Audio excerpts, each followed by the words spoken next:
अनंतर 2025 मानसिक स्वास्थ्य पर भारत का पहला सांस्कृतिक महोत्सव। मुंबई 10 अक्टूबर 2025 विश्व मानसिक स्वास्थ्य दिवस पर वेल्सपन फाउंडेशन ने मुंबई में अनंतर का पहला संस्करण आयोजित किया। यह मानसिक स्वास्थ्य पर देश का पहला सांस्कृतिक महोत्सव है। सहारा स्टार में आयोजित इस कार्यक्रम का उद्घाटन प्रसिद्ध कवि और गीतकार जावेद अख्तर और वेल्सपन वर्ल्ड के एपेक्स सदस्यों ने किया। इस अवसर पर कला, संवाद और अनुभव के माध्यम से भारत में मानसिक स्वास्थ्य पर नए दृष्टिकोण को पेश किया गया। अनंतर में 600 से अधिक प्रतिभागी शामिल हुए, जिनमें कलाकार, शिक्षक, मनोवैज्ञानिक, नीति निर्माता और रचनाकार शामिल थे। यह मंच मानसिक स्वास्थ्य को व्यक्तिगत और सांस्कृतिक दोनों दृष्टिकोणों से समझने का अवसर देता है। जहां आम सम्मेलन सिर्फ मेडिकल और नीतिगत मुद्दों पर ध्यान केंद्रित करते हैं, वहीं अनंतर ने मानसिक स्वास्थ्य को विज्ञान आधारित सांस्कृतिक दृष्टिकोण से देखा, ये समझते हुए कि भारत की कहानियां, परिवार, कार्यस्थल और रचनात्मक परंपराएं हमारी भावनात्मक भलाई को कैसे प्रभावित करती हैं। कैसे कहना चाहूँगा तो आप कहेंगे मेरी पोइट्री में मिशन है। बहुत बहुत शुक्रिया। बाकी ये कि जो काम हो रहा है बड़ा अच्छा है, ज़रूरी है इन चीज़ों के बारे में सोचने की आवश्यकता है। बहुत इम्पोर्टेंट काम है। जो मेंटल हेल्थ है हमारी सोसाइटी में, लोग कैसे सोचते हैं, कैसे रहते हैं, क्या उनकी भावनाएं हैं, क्या विचार है, कहीं उनका जो मशीन है जिसे कहते हैं ब्रेन, वो सही चल रही है कि नहीं, ज़रूरी है उसके बारे में सोचा जाए। और कुछ सर, आपने अंदर कहा कि अब बहुत रिग्रेट्स हैं, आप सोचते रहते हैं उनके बारे में, कोई एक पर्टिकुलर रिग्रेट्स के बारे में बता सकते हो? मुझे ऐसा लगता है कि मैंने बहुत टाइम वेस्ट किया बेकार की चीज़ों में। इतना टाइम अगर मैं निकालूं 6 महीने यहाँ 2 महीने यहाँ, तो कुल मिला के मेरी ज़िंदगी में कम से कम 10 साल हो जाएंगे ग्रैंड टोटल में, जो मैंने वेस्ट कर दिए। इसमें मैं कुछ नई लैंग्वेज सीख सकता था, मैं कोई म्यूज़िकल इंस्ट्रूमेंट सीख सकता था, जो मैंने नहीं किया, जिसका मुझे दुख। सर, मेंटल हेल्दी रहने के लिए क्या टिप्स देना चाहेंगे? मेंटल हेल्दी रहने के लिए अरे पहले खुद तो हो जाए भैया, फिर बताएंगे तो।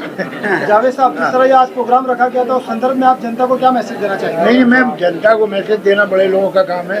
मैं तो इतना बड़ा आदमी नहीं हूँ। मैं तो सिर्फ यही कहूँगा कि इस बारे में सोचना बहुत ज़रूरी है और इसका ख्याल रखना बहुत ज़रूरी है। जैसे बॉडी की हेल्थ है वैसे माइंड की हेल्थ है।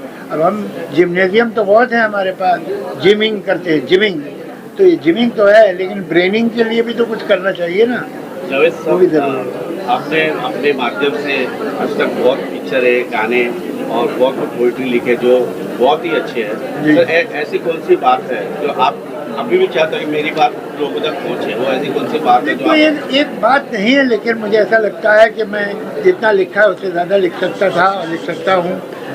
जो कुछ किया है उससे ज़्यादा कर सकता हूँ। ज़्यादा गाने, ज़्यादा पोएम, ज़्यादा फिल्म ये मैं कर सकता हूँ। मेरे माइंड में है तरह तरह की थॉट्स जो पेपर पे नहीं आई हैं। ख़राब बात है, वो करना चाहिए मुझे, ऐसा लगता है। सर, कहीं ना कहीं इंडस्ट्री में ना उर्दू खत्म होती जा रही है। नहीं, ऐसा कुछ नहीं है, ऐसा कुछ नहीं है। Can we cut? Are we done? Thank you so much. Sir, ये मैडम का एक सवाल है। सर, आपका फिट रहने का राज क्या है? फिट रहने का अब पहले तो बहुत बहुत शुक्रिया, आप मुझे फिट कह रही हैं। मुझे तो तकलीफ भी है कि मैं फिट नहीं हूँ। कभी लगता है जो आजकल के यंग जनरेशन करते हैं, आप वो ना करके भी आप इतना फिट है तो बहुत बड़ी बात है। Thank you very much. Youth को एक मैसेज क्या देना चाहेंगे? Thank you. यूथ को एक मैसेज देना चाहेंगे? अरे यूथ की मैसेज सुनो, उन्हें मैसेज मत दो, वो क्या कह रहे हैं वो सुनो। चलिए, जान सकती बहुत बहुत इम्पोर्टेंट है, क्योंकि भारत में मेंटल हेल्थ के बारे में बात करना बहुत इम्पोर्टेंट बन गया है। हम बात करते हैं लेकिन हम उतनी बात नहीं करते जितनी बात करनी चाहिए। अब आप ये देखिए कि 140 करोड़ की जनसंख्या है हमारी और लेस देन 15,000 साइकोलॉजिस्ट हैं। तो ये जो नंबर है ये बहुत कम है। इस नंबर को बढ़ाने की ज़रूरत है। लोगों में मानसिक रूप से जो तकलीफ़ें हैं उनके बारे में बात करने की ज़रूरत है। लेकिन हम केवल इसे ऐसा ना समझें कि हम लोग 1-on-1 जब बात करते हैं उसी से सब कुछ सही हो जाएगा। भारत में बहुत ज़्यादा इशू है इमोशनल रेगुलेशन का। छोटी छोटी बात पर गुस्सा आना, वायलेंस का नॉर्मलाइजेशन होना, माँ बाप का बच्चों को मारना और उस मारने के बाद उसको कहना ये नॉर्मल है। हमने भी तो मार खाई थी, सास भी तो कभी बहू थी। सो द आइडिया यहाँ पर ये है कि हमारे साथ जो हुआ है हमने उसे इतना नॉर्मलाइज कर दिया कि हमें उसमें कोई प्रॉब्लम दिखती नहीं है। लेकिन उससे एक ऐसा समाज बन जाता है जहाँ पर ऐसी चीज, जैसे आपने सुना होगा, एक न्यूज़ में बात आई थी कि किसी एक लेडी ने किसी टोल इंस्पेक्टर को 35 रुपए के पीछे मार दिया। हम ऐसी चीज़ें बहुत सुनते रहते हैं और ये केवल यहाँ के लिए नहीं है, बहुत जगह भी हो सकती है, लेकिन बात ये समझनी है कि जब तक एक इंसान इमोशनली रेगुलेटेड नहीं है, हम एक ऐसे समाज का सृजन नहीं कर सकते जहाँ पर वायलेंस नॉर्मलाइज ना हो। सर, अनंत रंग ने जो इवेंट ऑर्गेनाइज किया है, अनंत रंग कंपनी के बारे में बताना चाहेंगे? कंपनी क्या क्या करती है? क्या अनंत रंग एक इवेंट है जो वेल्सपन फाउंडेशन ऑर्गेनाइज करती है। अनंत रंग एक भारत का सबसे पहला मेंटल हेल्थ फेस्टिवल है। भारत में बहुत सारी मेंटल हेल्थ कॉन्फ्रेंसेस हुई हैं, वर्कशॉप्स हुई हैं, लेकिन ऐसा फेस्टिवल जहाँ की साइकोलॉजी, मनोविज्ञान की साइंस के पीछे का विज्ञान लोगों तक समझाया जाए, लेकिन ऐसे शब्दों में जो कल्चरली समझ में आते हैं। सर, मेंटल बहुत सारे मिथ्स रहते हैं माइंड में, उसके बारे में देखिए, हमारे यहाँ पे सबसे बड़ा मिथ ये रहता है कि मेरे लिए कोई सेवियर आएगा बाहर से, वो मुझे बताएगा, उसके बाद सब कुछ सही हो जाएगा। नहीं, ये हमेशा एक ड्यूअल रिलेशनशिप होता है कि जहाँ पर मैं क्या सोचता हूँ, समाज क्या अपनाता है, और उसके बारे में फिर एक डायलॉग चालू होता है।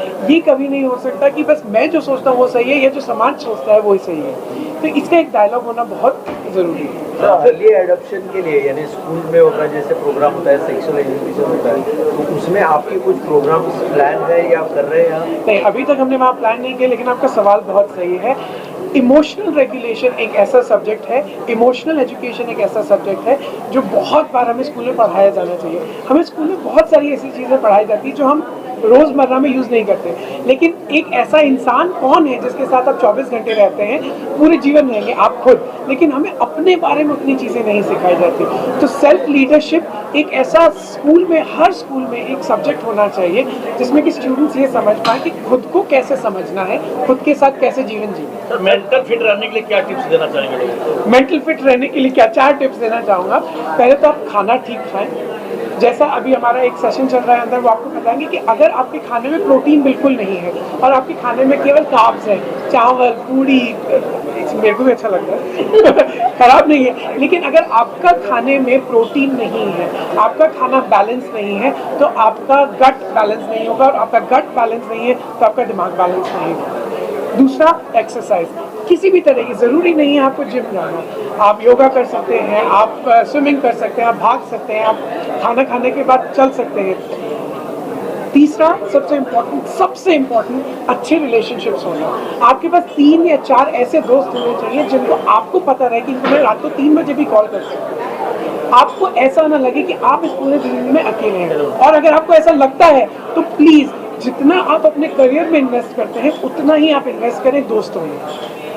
और चौथा, जो मैं सबसे इम्पोर्टेंट आपको बात बताऊंगा, वो ये है कि कुछ ऐसा जीवन में करें जो आपको अच्छा लगता है। ज़रूरी नहीं वो आपकी जॉब हो, बहुत कम लोग ऐसे हैं जिनको अपनी जॉब पसंद हो, लेकिन आप अगर पैसा कमा रहे हैं तो कुछ ऐसा कीजिए जिससे आपको नुकसान ना हो, दूसरों को नुकसान हो, लेकिन आपको वो पसंद आए। सर, मेंटल स्ट्रेस जैसे लॉन्ग टर्म के लिए रहता है, तो इसके आगे प्रोग्राम क्या है? ये फेस्टिवल है, इसके आगे क्या प्लान है?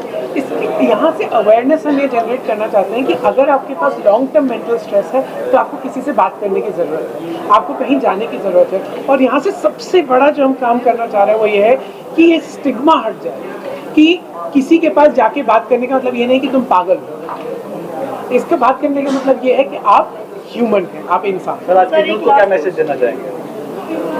इसमें काफ़ी स्ट्रेस है, काफ़ी वर्कलोड है, वर्क फ्रॉम होम भी है। खुद को दूसरों से कंपेयर करना बंद कर दो।